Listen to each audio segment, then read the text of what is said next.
The 1950s had it all: breathtaking luxury and mind-blowing mistakes. From over-the-top elegance to some of the most ridiculous car designs ever.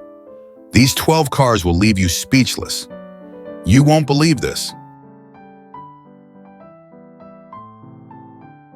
The city had a glow that never quite faded, even in the deepest hours of the night. Neon signs hummed softly above diners and motels, their flickering colors reflecting off the rain-slicked pavement. A light mist hung in the air, softening the harsh edges of the world, making everything seem just a little bit more distant, a little more dreamlike. The car sat at the curb, waiting, its chrome catching the glow of a street lamp.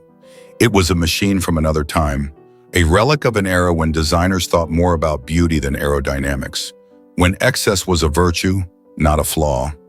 Long, sweeping fenders stretched over wide white-wall tires, and the tail fins, because a car like this had to have tail fins, pointed skyward like rocket ships poised for takeoff. This wasn't a car that blended into the background. It demanded attention, even at rest. The door handle was solid, a piece of sculpted metal that felt cool to the touch. No plastic, no flimsy panels. This was a car built from steel and determination. The door opened with a deliberate motion, revealing an interior that was more like a high-end lounge than a vehicle.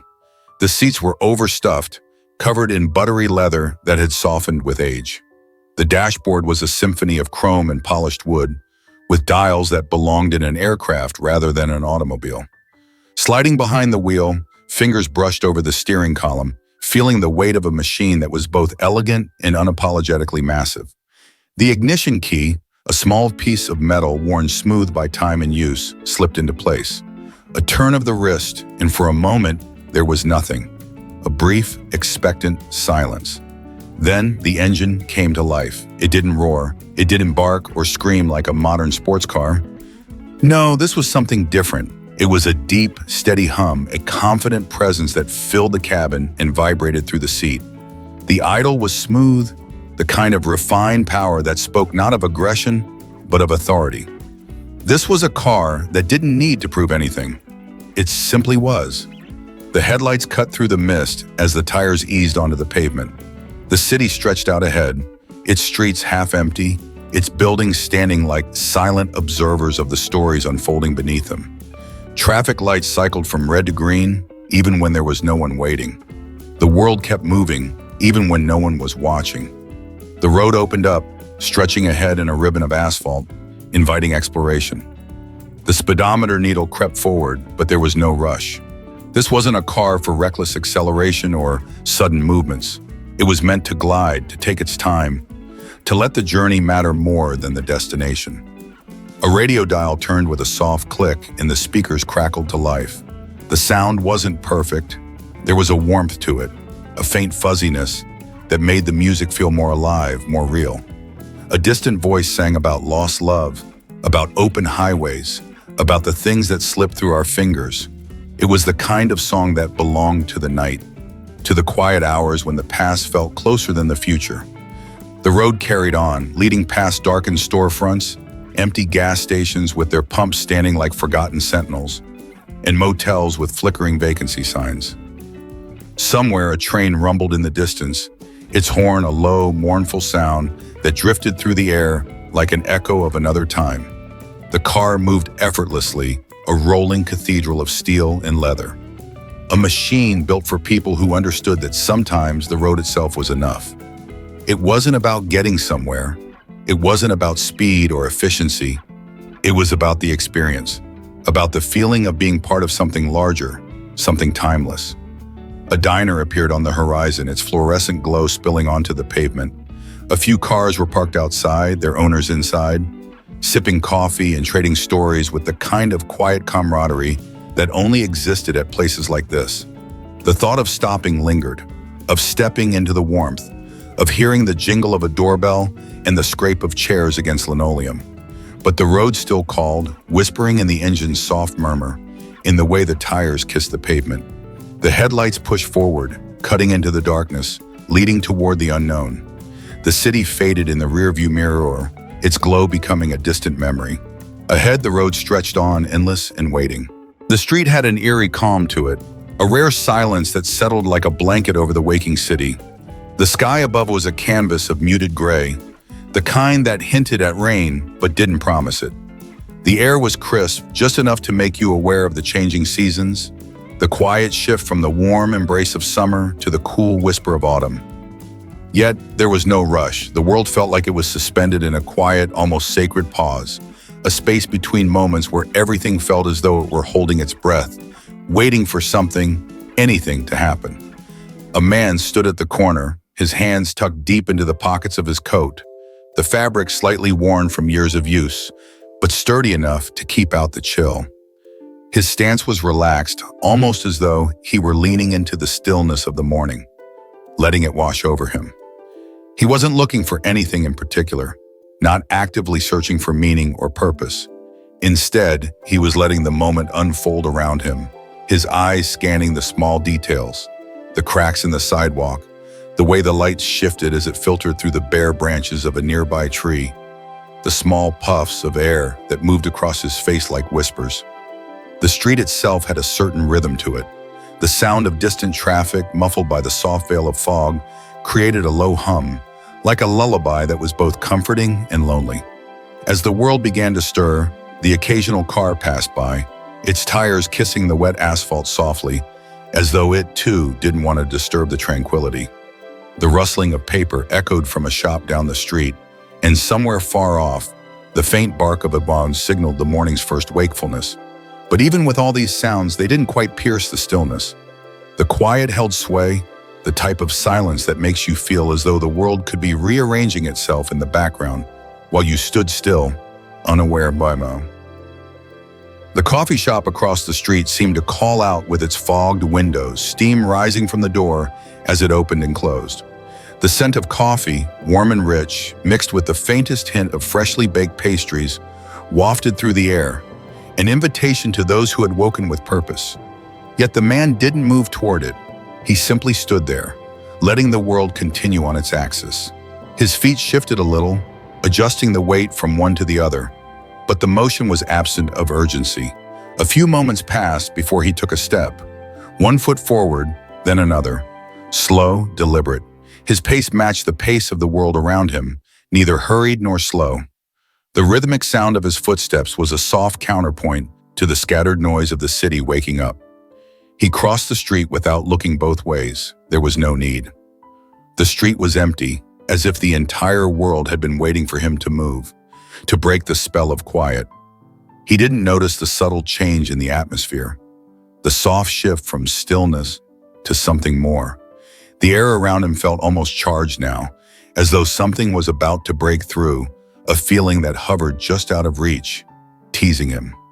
The day began to open up around him, unfolding in slow increments. He passed by the bus stop where a single person stood, her face buried in a book, oblivious to the world around her. The hum of the city grew louder, but still he didn't rush. He felt no need to hurry, no pressing obligation to get to the next destination, the next moment. He simply existed in this space, allowing the passage of time to continue without his interference. As he walked, his thoughts drifted, not toward anything specific, but to everything in general. The mundane was no longer mundane. Each step was a small punctuation in a much larger sentence, a thread in the fabric of an ordinary day that was suddenly full of significance. The noise of the world faded, and in its place there was a quiet kind of knowing.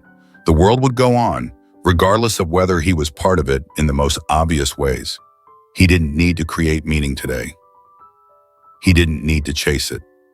His fingers brushed the edge of a mailbox as he passed, the surface cool to the touch. He paused there for a brief moment, taking in the small details, the slight dip in the curve of the metal, the smudge of someone's finger on its side, the faint rattle as the wind passed by. All these tiny, inconsequential moments added up, and for some reason, in that space between his feet on the sidewalk and the world's hum around him, they felt significant. He glanced up at the sky, the clouds now shifting ever so slightly, parting just enough to reveal a patch of pale blue. The sun wasn't quite visible yet, but its presence was felt in the way the light reflected off the wet pavement, the way it softened the edges of the city around him. It was the beginning of something.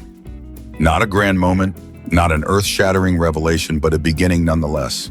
A beginning of something more subtle. The 1959 Cadillac Series 62 convertible stands as the pinnacle of automotive grandeur from an era when the American car industry, particularly Cadillac, sought to define itself as the ultimate symbol of luxury, sophistication, and technological marvel. To call the Series 62 simply a car would be an understatement. It was, quite frankly, an automotive masterpiece, a moving monument to the lavishness and excesses that defined the late 1950s.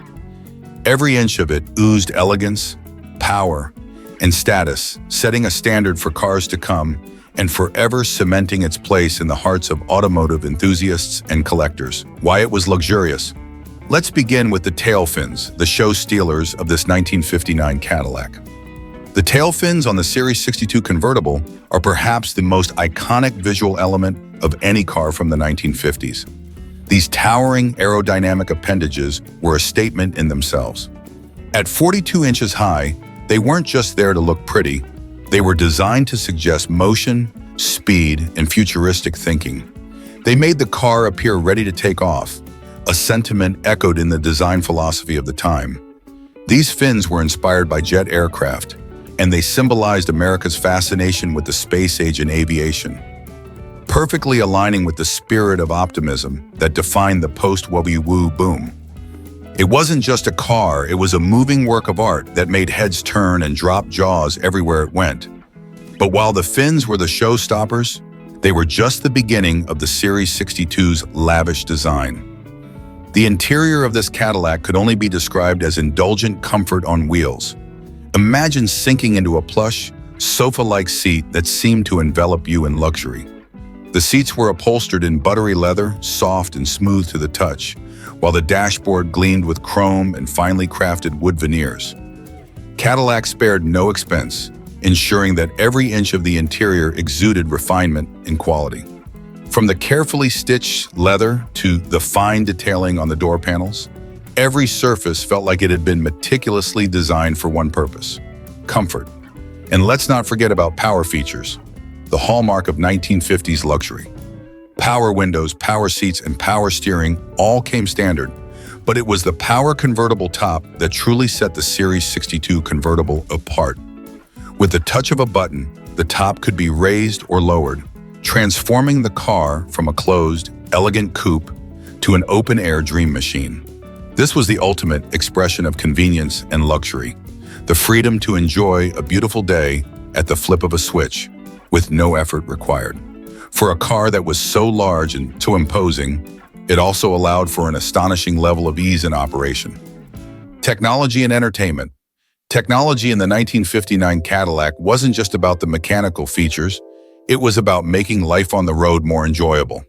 The built-in radio, for example, was a marvel for its time. It wasn't just any ordinary radio, it could pick up signals from up to 50 miles away, an incredible feat in an era long before satellite radio or streaming. The idea that you could tune into radio stations from far-off cities or listen to broadcasts from miles away added an element of excitement to every drive. For a car designed to convey wealth and status, this was the perfect touch. It wasn't just about luxury, it was about being connected to the world around you in a way that only the elite could afford to experience. Driving this Cadillac was akin to riding on a cloud. With air suspension as part of the design, the Series 62 provided an impossibly smooth ride, allowing passengers to glide over imperfections in the road with ease. There was a sense of weightlessness in every drive, as if the car was floating above the pavement, its sheer size and power making it seem untouchable. Even the slightest bump or pothole was absorbed with grace, and the ride was so comfortable that it seemed to isolate you from the outside world entirely. Performance and power. While the focus was certainly on luxury, the performance of the 1959 Cadillac Series 62 was nothing to be overlooked. Under the hood sat a massive 390 cubic inch V8 engine that churned out 325 horsepower. This wasn't just a car for show, it had the muscle to back up its image. Though it wasn't a sports car in the modern sense, it could still move with surprising speed and grace. its large body gliding down the road with a sense of power that was unmistakable. Cadillac had created a car that combined jaw-dropping visual appeal with an engine that could back up the looks, all while maintaining the smoothest, most comfortable ride imaginable. A symbol of status. At the time, the 1959 Cadillac Series 62 convertible was more than just a vehicle. It was an undeniable status symbol. It cost a staggering $13,000 in 1957, a sum greater than the price of a Rolls-Royce at the time. For those who could afford it, it's interesting how the passage of time has a way of reshaping everything, isn't it? The changes, both big and small, often come so slowly that we don't even realize they're happening, until one day we stop and look around and say, wow, look at how much has changed. And sometimes that change isn't just about technology or culture. It's about the way we perceive the world and the way we evolve in the process. It's as if we live in a constant state of reinvention, where each moment offers the potential for new growth, and each challenge is an opportunity to discover something we didn't know about ourselves or the world. Take, for example, the way we interact with technology. It wasn't so long ago that the internet seemed like a distant, mysterious entity, something that only a few specialized people could understand. Now nearly everyone carries a device in their pocket that connects them to the entire world. And it's not just the ability to get information that's impressive. It's the way we've adapted to using technology to enhance nearly every aspect of our lives. We work, learn, and socialize in ways that would have seemed impossible just a few decades ago. And yet, despite how far we've come, we often find ourselves standing on the edge of something new, something even more profound, like the beginning of an era we haven't fully grasped yet. What we see now could very well be only the tip of the iceberg, and I think that's the most exciting part. The potential is endless, and the future seems so much more expansive than we could have imagined. But it's not just the tech that keeps evolving. It's our whole worldview, the way we approach problems, the way we think about life. What was once considered a norm is constantly being redefined. For example, the idea of work itself is shifting. Where once the 9-to-5 office grind was the gold standard, today we're finding that flexibility, autonomy, and creative collaboration can often yield better results. We're reevaluating the idea of success too, moving away from traditional measures like wealth or status to something much more personal and fulfilling. What truly matters? Is it money, or is it something deeper, like personal growth, connection, or making an impact in the lives of others? This shift isn't just happening in business or technology either. It's happening in the way we view social issues, sustainability, and even personal identity. The barriers that once seemed unbreakable are being torn down one by one as society wakes up to new realities and embraces diversity in all its forms. What was once considered normal is giving way to a more inclusive, open-minded world, where differences are celebrated and progress is made through unity, not division. It's a shift that demands attention, respect, and a willingness to evolve alongside the world we're creating. It's hard to pinpoint exactly when it all started, but perhaps it was in those early moments of disruption, the small choices that had a ripple effect, leading to bigger, more significant changes. Sometimes it takes a spark to set something in motion, and then, like a fire, it grows, sometimes beyond what anyone could have predicted. Perhaps the key is to recognize that those sparks can come from anywhere, from a conversation, from an idea, from a failure, or from a mistake.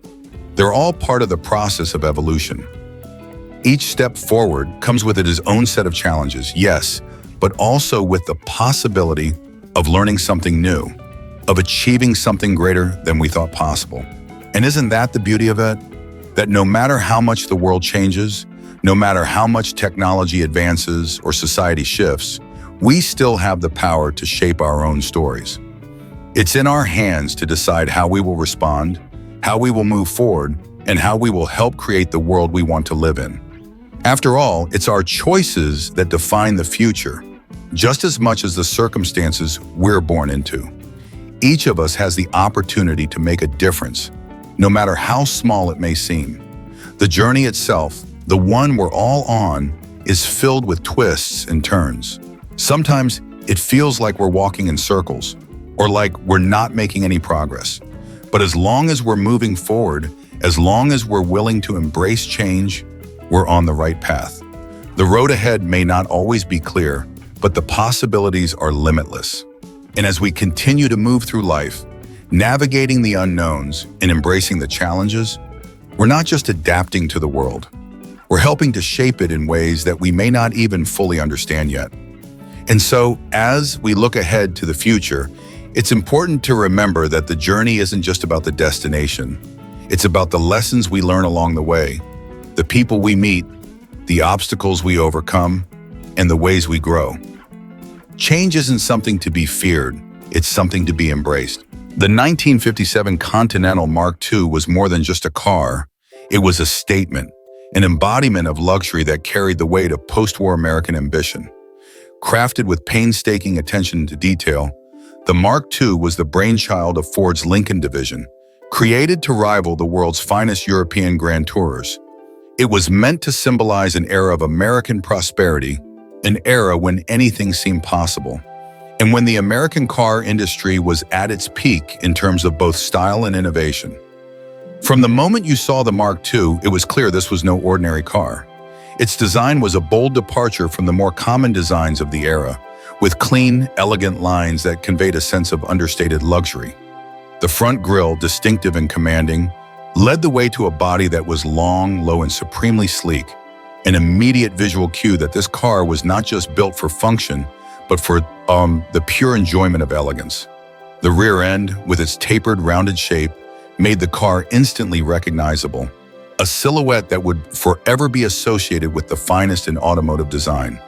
But while the exterior was breathtaking, it was the interior where the true magic of the Mark II came to life. Inside, the car was nothing short of a sanctuary. The leather upholstery was hand-selected and hand-stitched, each piece a work of art in itself.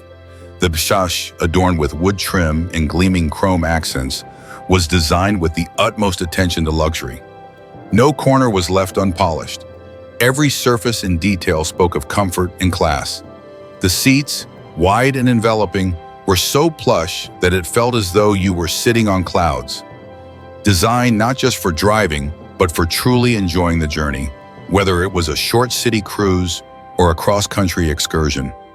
The Mark II wasn't just about looks, it was about an experience.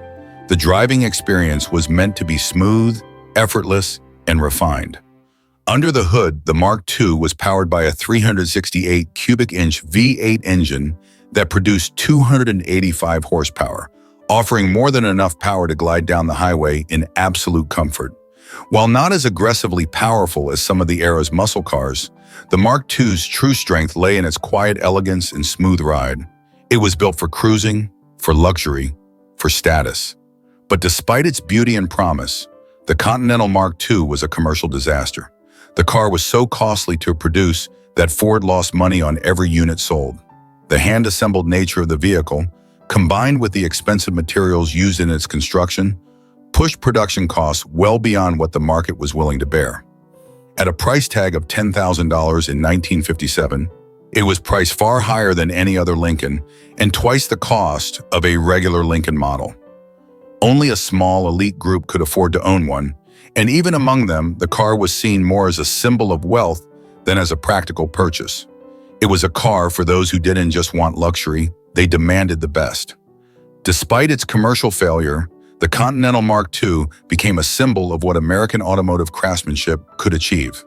It was a car that strived for perfection in every way possible, but its price tag and the sheer expense of making it ensured that it would remain an exclusive gem.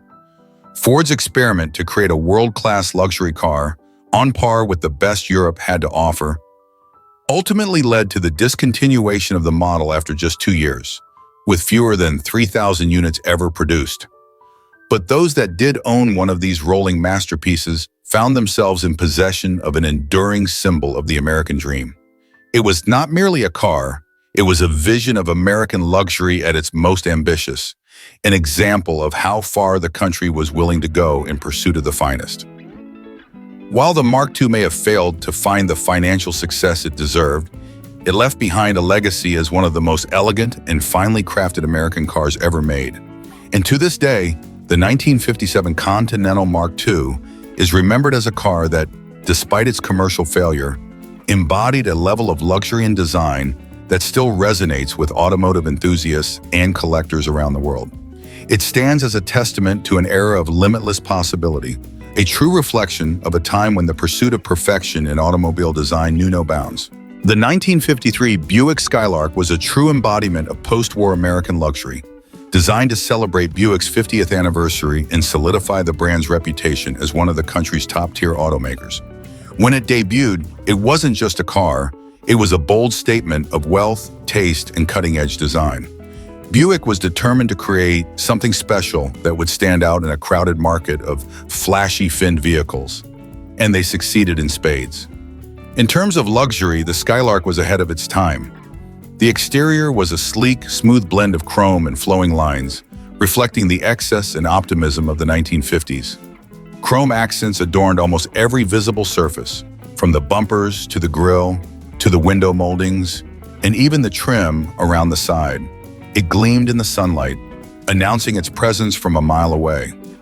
The car's wraparound windshield was one of its defining features, creating a sense of open-air driving while maintaining a sense of sophistication.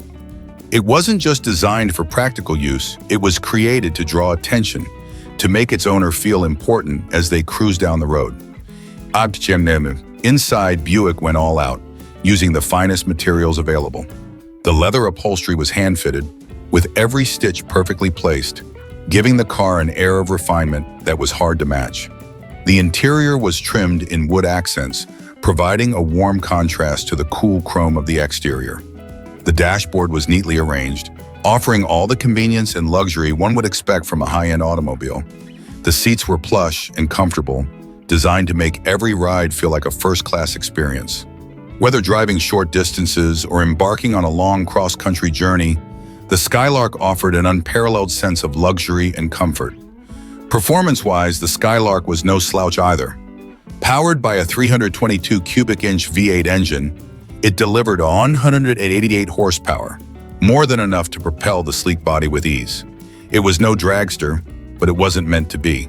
Instead, it was engineered for smooth, confident cruising, whether on city streets or open highways.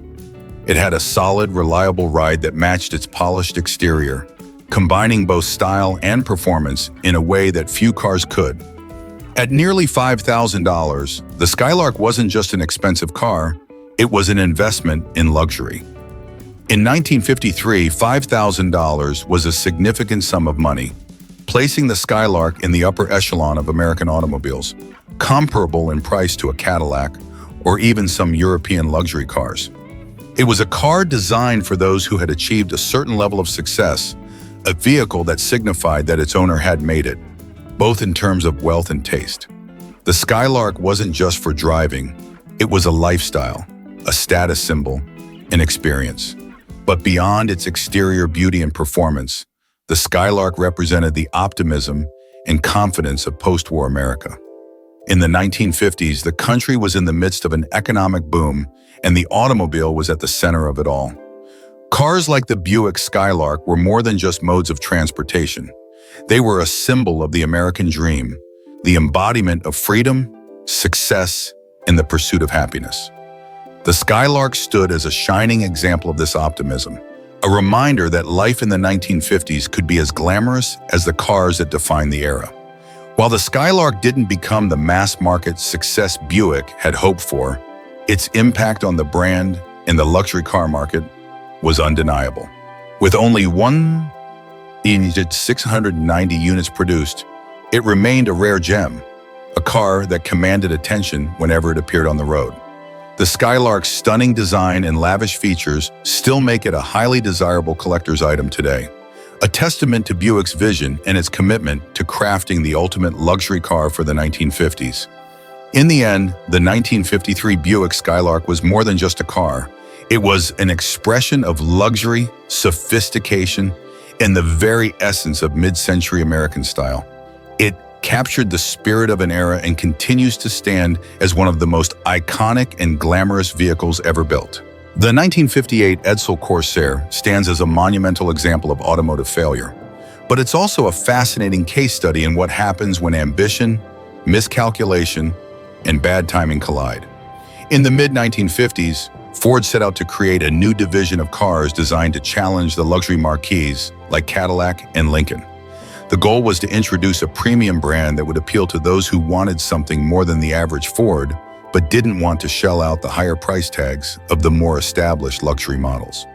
The Edsel was to be that bridge, offering style, innovation, and a taste of luxury.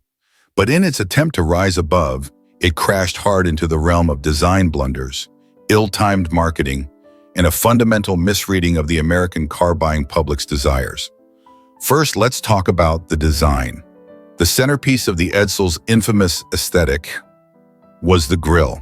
Often called the horse-collar grille because of its shape, it was meant to be a bold statement of modernity, even futuristic.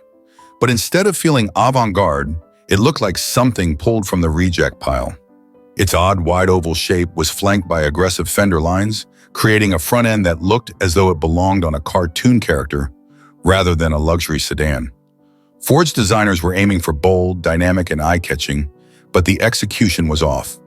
The car was meant to appeal to those who wanted something different, but the grille's excessive size and strange form were too much for many people to take seriously. Some even saw it as an eyesore, and the public quickly began mocking it. The car's grille became the subject of jokes, and soon it was the face of an automotive disaster. The Edsel's styling was also marred by its overall proportions. While other cars of its time had sleek lines, the Edsel looked heavy, bulky, and overly complicated. Rather than standing out for the right reasons, the design's focus on excess made it feel bloated, like a car that had eaten too much. From the long, heavy rear to the overly large trunk, everything about the Edsel seemed exaggerated, sometimes in ways that simply didn't work in practice. It was as if Ford had tried to pack too many conflicting ideas into one car, and the result was something that looked like it had missed the mark entirely. If the grille wasn't enough to turn buyers off, the interior design might have sealed the deal. While it had luxurious touches like leather seats and plush carpeting, the interior felt no more refined than that of a well-equipped Ford. The dashboard, which included an intricate array of push-button controls, also didn't win any praise. While push-button gear selectors seemed futuristic in 1958, the placement of these buttons on the steering wheel didn't exactly feel intuitive. It confused many drivers, leading to more frustration than the convenience Ford had hoped for. The control layout was too unconventional for many, making the driving experience feel more complicated than it needed to be. Then came the most significant flaw of all, Ford's marketing campaign. Ford had spent months hyping up the Edsel, promising it as a revolutionary car that would change the way Americans drove. They teased futuristic technology, such as the aforementioned push-button gear selector and the car's advanced suspension system. The media and the public's anticipation was at an all-time high, and Ford was convinced that the Edsel would be their game-changer. The problem? The Edsel was nothing like what had been promised. Instead of innovation, buyers found a car that was clunky, overpriced, and overly complicated. Its high price, which in some cases was higher than a Cadillac, was difficult to justify when the car didn't live up to expectations. The marketing blitz created a buzz, but when people actually saw the car, they were underwhelmed, and the buzz quickly turned into disappointment. In addition, the public wasn't looking for a new premium brand at the time. Cadillac was already the king of luxury cars, and the Edsel didn't offer enough to make people believe it could dethrone the giant. The Ford name also didn't carry the prestige of a Cadillac or Lincoln, and this combination of poor timing and bad marketing made the Edsel seem even more out of place. Buyers weren't ready for something as new and unconventional as the Edsel, especially when its design was so divisive and its functionality didn't quite match the bold promises Ford had made. Sales, unsurprisingly, were a disaster. Only 100,000 Edsels were sold in 1958, well short of Ford's projections and far less than the volume necessary to make the brand viable. The Edsel was discontinued after just 3 years, with Ford losing millions of dollars in the process. And in the end, the Edsel became an example of what happens when a brand's ambition outstrips its ability to deliver on promises. The 1950 Crosley Hot Shot stands as one of the more curious and tragic tales of ambition gone wrong in the automotive world. Built by Crosley Motors, a company that had established itself as a pioneer in small appliances, the Hot Shot was a bold attempt to make an affordable, compact roadster for the masses. While small cars had already been gaining popularity in Europe, Crosley's vision was to offer something equally efficient and exciting for the American market, taking inspiration from the success of tiny sports cars like the King Midget. However, the reality of the Hot Shot was far from the dreams it promised. The most glaring flaw of the Hot Shot lay in its engine, which was underwhelming at best. Equipped with a diminutive 1.2-liter, 26-horsepower engine, the Crosley Hot Shot was shockingly slow and incapable of delivering the kind of spirited performance that buyers would expect from a sports car. Compared to its contemporaries, such as the Austin Healey, or even the more affordable models like the Fiat 500 or MGT series, the Hot Shot was sluggish, leaving drivers with little to no excitement when behind the wheel. The car's top speed hovered around 65 mph, which was fine for a city commute, but far from enough to keep up with highway traffic or deliver any meaningful performance. In fact, it was so underpowered that the Hot Shot was often compared to a bicycle in terms of speed, making it a near impossible choice for anyone seeking thrills in a roadster. While the engine was certainly a major factor in the Hot Shot's shortcomings, it wasn't the only issue. The car's build quality left much to be desired. Crosley's decision to use an experimental metal for the bodywork, which was designed to resist rust, backfired catastrophically. Instead of providing durability, the material rusted faster than standard steel, especially in areas prone to moisture. This inherent flaw led to the Hot Shot's premature deterioration, as even well-kept models would begin to show signs of rust after only a few years of use. This problem not only affected the aesthetics of the car, but also posed serious structural concerns, making the Hot Shot both unreliable and unsightly as time went on. What was meant to be a durable and affordable sports car instead became a rust-prone and rapidly depreciating disaster. Beyond its mechanical flaws, the Hot Shot also suffered from a design that, while bold for its time, didn't do the car any favors. The body of the Hot Shot was somewhat awkwardly proportioned, with a wide, squat stance that lacked the sleek elegance of European roadsters. The front end was dominated by a large, almost comically oversized grille, and the car's overall appearance was unrefined, giving it more of a utilitarian, boxy look rather than the sporty, graceful styling that buyers were hoping for. It was as though the Hot Shot was trying to be something it wasn't, a roadster with an identity crisis. Instead of evoking the excitement and freedom associated with sports cars, it looked more like a malfunctioning appliance, as though someone had taken a washing machine and tried to turn it into a car. Moreover, the Hot Shot's driving experience was another letdown. While the tiny, lightweight cars of the era were lauded for their nimbleness and driving fun, the Hot Shot was poorly engineered in ways that made it an uncomfortable and frustrating car to drive. The small engine, paired with a crude suspension system, made the ride rough, and the handling was far from sporty. It was difficult to take the Hot Shot seriously as a driver's car when it was so sluggish and prone to mechanical issues. Despite all of these flaws, the Hot Shot was not completely without merit. Crosley did manage to create a car that, in theory, could serve as a very cheap and compact alternative to larger, more expensive roadsters. It was small enough to navigate tight city streets, and for a brief moment in time, the Hot Shot was seen as a possible answer to the demand for small, affordable cars in post-war America. Unfortunately, the car's failures far outweighed its potential. At a price of $1,000, the Hot Shot wasn't exactly a bargain, especially when it failed to deliver on the very qualities that made small sports cars popular. In the end, the Crosley Hot Shot's legacy is one of great ambition dashed by poor execution. It's a textbook example of a company trying to do too much with too little, hoping that a small engine and quirky design would be enough to win over consumers. The Hot Shot never had the chance to prove itself, and with only about 5,000 units built, it quickly became a footnote in automotive history. While the car is occasionally regarded with a sense of nostalgia or curiosity by automotive enthusiasts, it will forever be remembered as a flawed attempt at a sports car. The Hot Shot didn't just fail as a product, It also failed to live up to the very idea it was built on, leaving its buyers disappointed. And the 1956 BMW Isetta is one of those cars that became an oddball legend due to its bizarre design and its attempt to solve a serious post-war mobility crisis with some truly out-of-the-box thinking, literally. Created during the post-World War II economic recovery in Europe, the Isetta was a tiny, three-wheeled microcar that promised to offer a cheap, fuel-efficient solution to a public struggling with a lack of resource and mobility. Unfortunately, while the Isetta may have addressed a practical need, it did so in such an impractical way that it ended up as one of the most infamous and, dare I say, comical vehicles in automotive history. The most noticeable feature of the Isetta was its front opening door, which was so unconventional that it could only be described as a bubble car design. This was a vehicle that looked like it had been designed in a child's toy workshop rather than a factory, bulging at the sides and rounded like a glassy-eyed fish, ready to glide on water. The front door was not only the point of entry, but also the point of access for everything.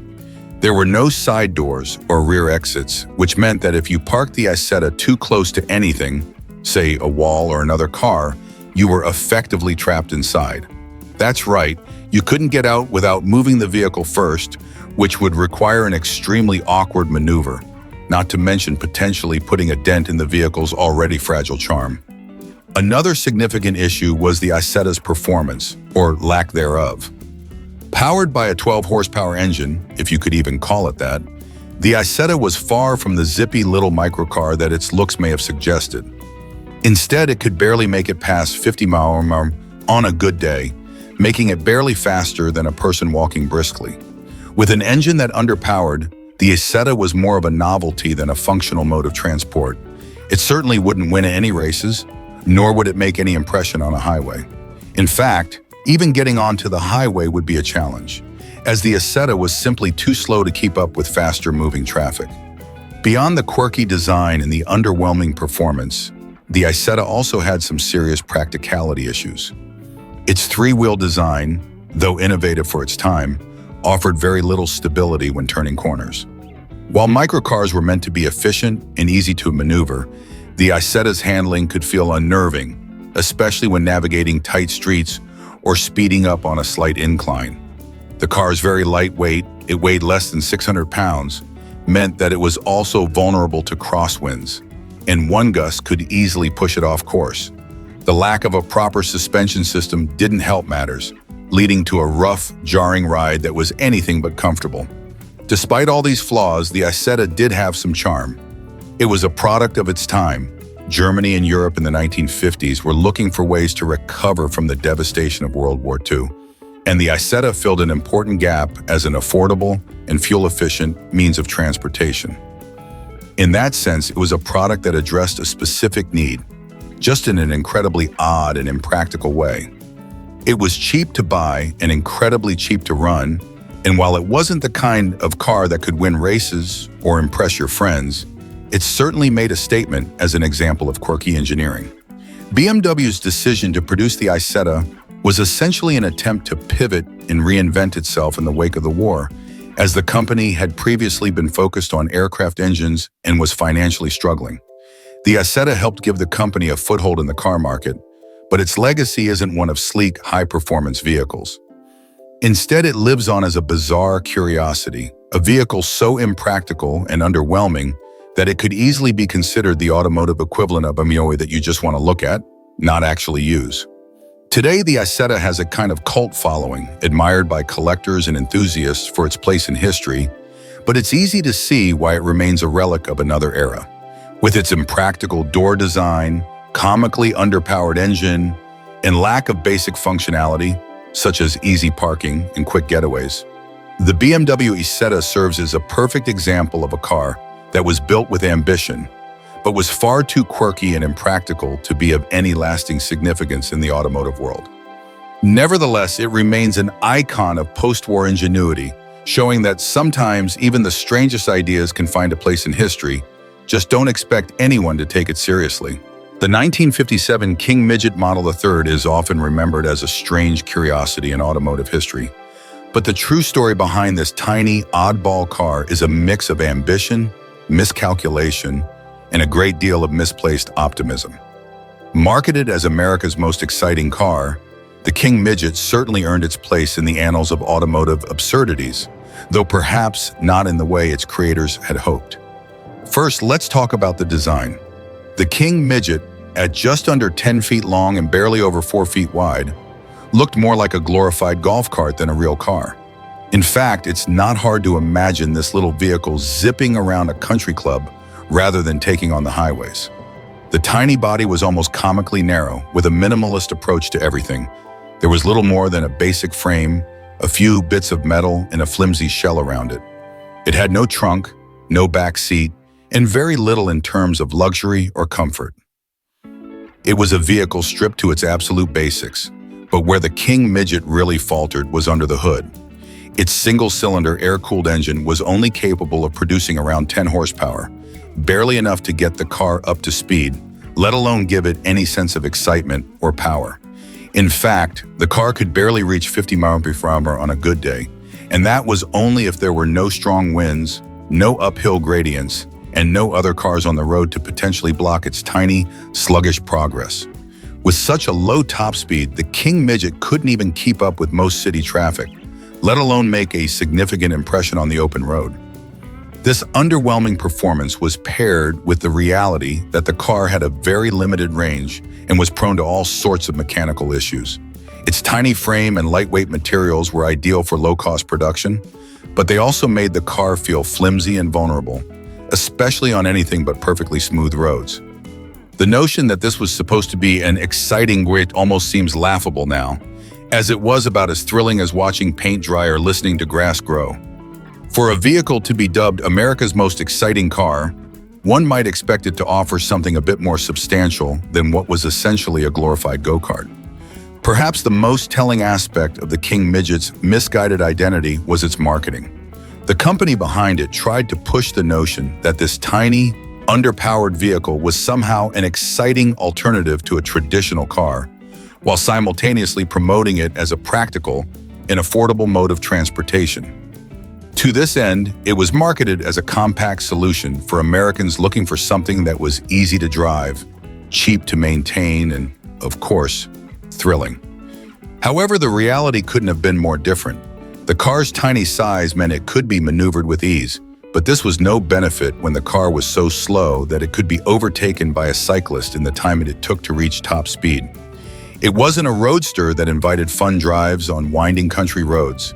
It was an oddball contraption with questionable reliability that could barely survive the rigors of daily driving. For anyone looking for a true driving experience, the King Midget was more of a punchline than a solution. While the King Midget was marketed as a fun and affordable alternative, it was an ill-conceived attempt to fill a niche that didn't really exist. The combination of its poor performance, awkward design, and laughable lack of practicality made it a disaster in terms of meeting consumer needs or desires. To make matters worse, it was so small that parking it in crowded areas would often present more of a challenge than driving it itself. You'd need to be careful not to park too close to anything, or you might find yourself trapped inside due to its odd door configuration. It wasn't just the car's underperformance that made it impractical. It was also the fact that it was practically impossible to justify as a real alternative to a real car. As much as King Midget tried to present it as a solution to fuel efficiency and compactness, the reality was that most buyers would have found it far more sensible and safer to just buy something slightly larger and far more reliable, like a motorcycle or a scooter. The King Midget lacked the versatility, safety, and comfort that people expect from an automobile, even one with limited performance and power. And let's not forget its absurd claim to fame, being dubbed America's most exciting car. It is hard to imagine how any marketing expert could have thought that advertising a single-cylinder, 10-horsepower contraption as exciting was a viable strategy. The real excitement came not from the car's performance or its road manners, but from the humor it provided. It quickly became a joke, especially when it turned up in pop culture references as the quintessential example of a car gone wrong.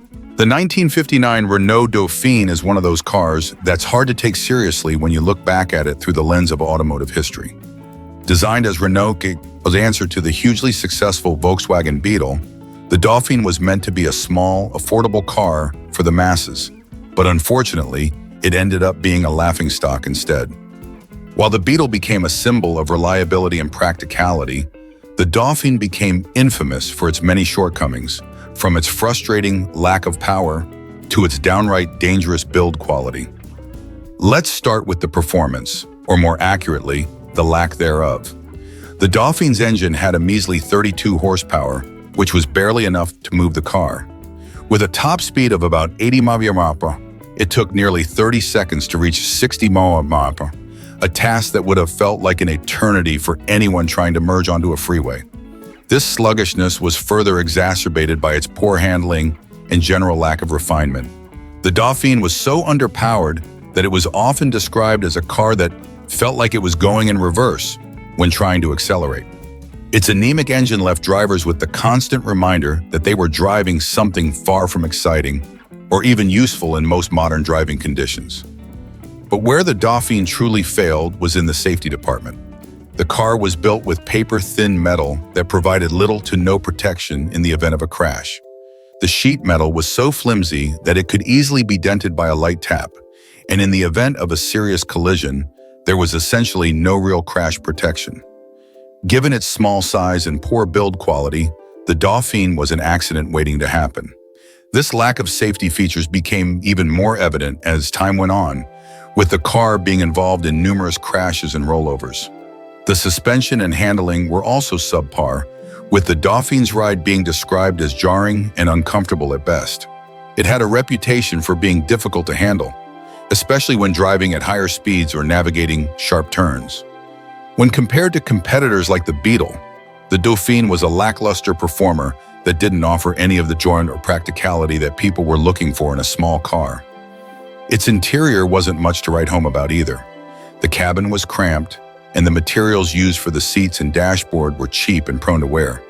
The design was functional but lacked any flair or comfort, and it certainly didn't live up to the expectations of those who had fallen in love with the more durable and iconic Beetle. When it came to the Dauphine's build quality, it was no better. The car was often criticized for having a reputation of being poorly assembled, with parts that didn't fit together properly and components that didn't last.